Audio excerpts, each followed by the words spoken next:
Would you welcome with me Jes Sudol? Good morning. So, excuse me. As missionaries, we have the who, the what, the where, and the why pretty much figured out. When we look at Scripture, we see God says, you need to go out and serve my people. He says to serve the poor and to serve orphans and widows and women and the downtrodden. It's very clear. He says, do this because I did this for you and you are now my hands and feet.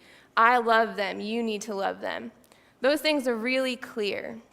But when we look at missions and how we're going about service projects at home as well as over an ocean all around the globe, we haven't quite figured out the how. How do we do this? Looking at the last few years of my life in short-term mission trips and joining teams where we're intensely looking at the how and the what have we done, when we look back, we've seen some great things. We've seen wells be dug. We've seen clean water go into villages where it hasn't been before. We've seen medications be handed out to people and lives being saved. But when we look back, we also see that as much as we've helped, as much as we've handed out Band-Aids, if you will, we really haven't made a huge difference. If you look at the lives of these people, it hasn't really changed their lives much. Yeah, they might have clean water, but as soon as the well breaks, they're back to picking up water out of a puddle. That can't be what God wanted from us. And so when we look at service, how do we create a world where we're helping people and intentionally helping them without hurting them? And that's a hard thing. There's books and there's discussions about it, and we talk about it all the time, and it's really, really difficult. And so this past fall, when I was going on a long-term mission trip, a longer period of time, I really started to get afraid. I said, God, you call us to these short-term trips, and we see that while we're really trying to help and we have the right motive, we're not quite getting it.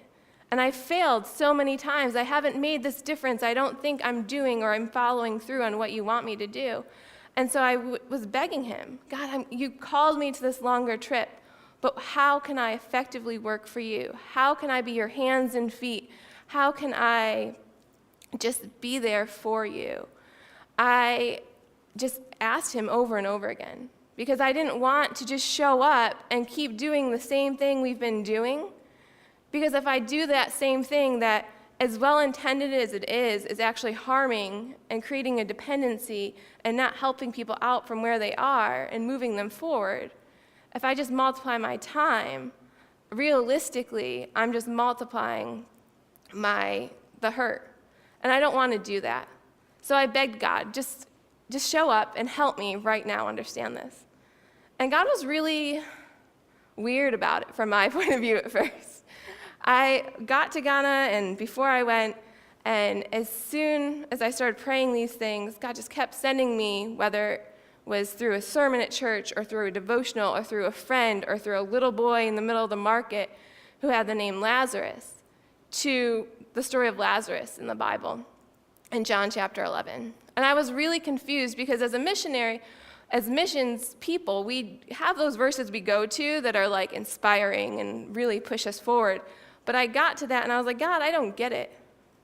I said, you keep sending me here. You keep putting this in my life, but I don't get it. And God, he just kept sending me there over and over again.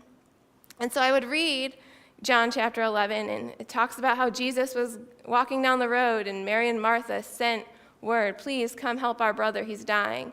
And Jesus said, I'll help him, but I'm going to go to Judea first. And that was like a risky thing. The disciples were like, they're going to stone you to death. Like, what are you doing? You need to go help him. But God was like, no, I got this. And then before he got to Bethany, he said to his disciples, Lazarus has died, he has gone to sleep, but he will wake again. And his disciples understood that Lazarus had died. And so they just got all upset, and they went to Bethany. And even Martha said, God, if you had been here, you would have saved him. And Jesus just went about, said some really cool things, and then went to the tomb and raised Lazarus from the dead. And I was like, that's great. I didn't bring my clicker. Okay. And And so he did all those things, and it was great. And I looked at that story over and over again, and I was like, God, what are you trying to tell me? I don't understand. I don't get it. And then one day I was at work. One of my many jobs while I was in Ghana this past fall and winter was at an orphanage.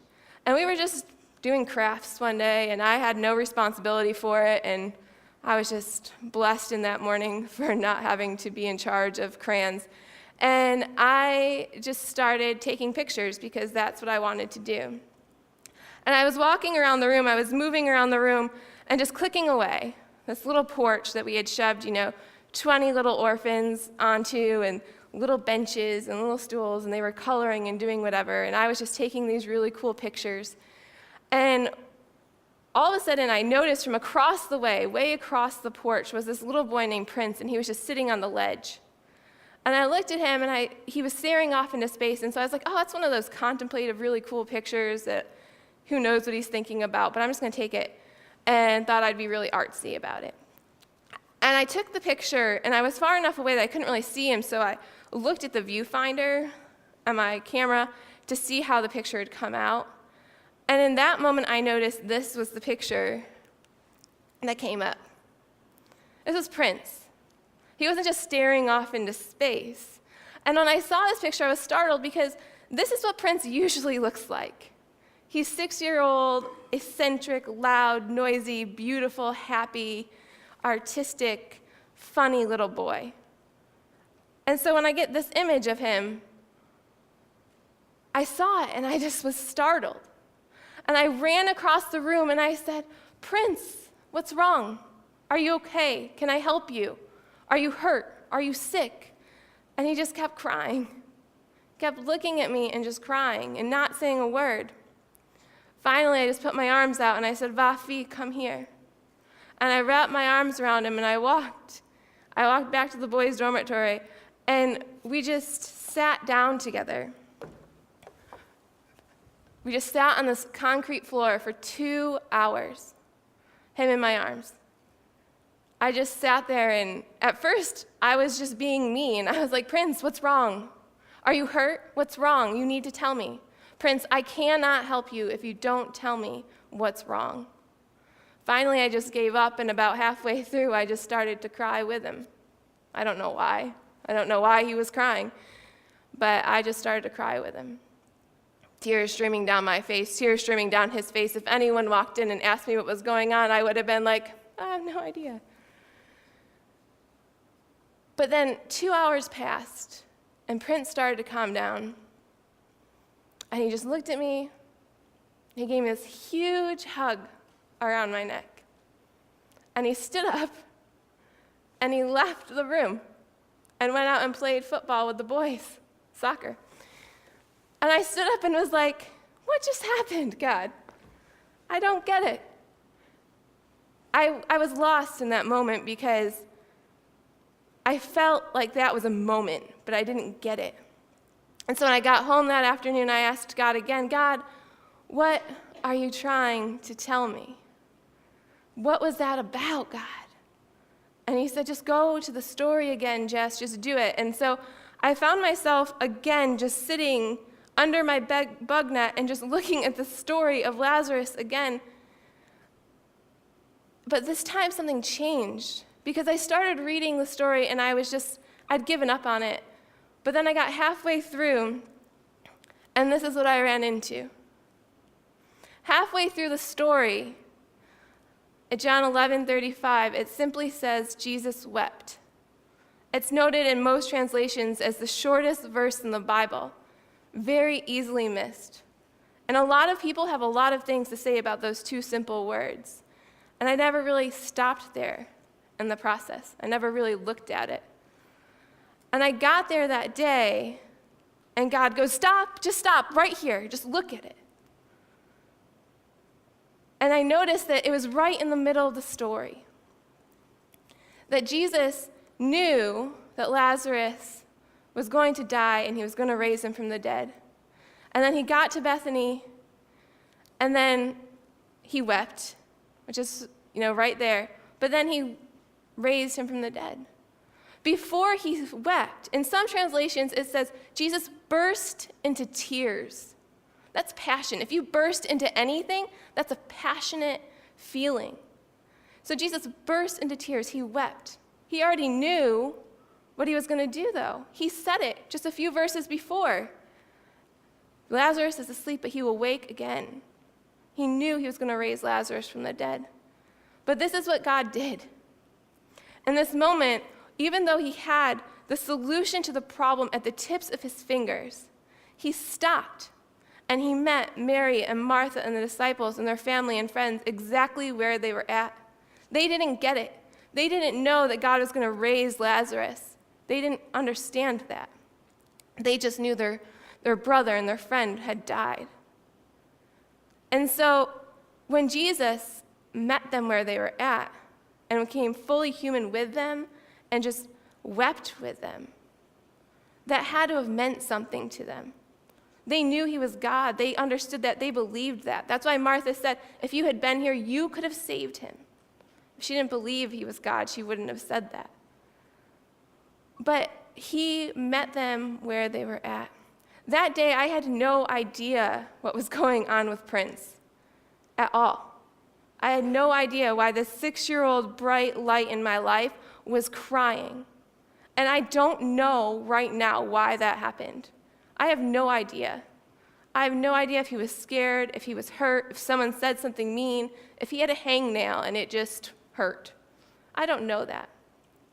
What I do know is that God gave me this awesome opportunity to just meet him where he was at, to sit down with him for 2 hours and meet him and just be with him. From that point on, our relationship and the way we went about life was completely different. Everything he did, he looked at me and said, am I doing this right? Am I having an effect? Look at his schoolwork, the way he interacted with people. It was great. And so I take away from that if God really wants us to go on these trips, and he's calling us to a week, or he's calling us to a month, or even a year, that we have this great ability. He doesn't mess up time, so how dare we say, God, you called me to the short-term mission trip, but it's failing, so I'm just going to stop going. We shouldn't do that. We need to be more active, and we need to figure out. And I think the way to do that is to start where Jesus started, meeting people where they were at. He had the solution, but he didn't rush in and just throw it out there. At the tips of his fingers, he could have solved their problem, but he didn't. The first thing he did was meet people where they were at. And I think we need to do that as missionaries, whether it's for a day, a week, a month, or a year. It took Prince and I 2 hours one afternoon. So to say we can put a time cap on that doesn't really make sense. So I think if we're going to continue to do missions, whether it's home or away, we just need to be where people are at, be with them, and invest in their lives before we can even try to do anything to help them.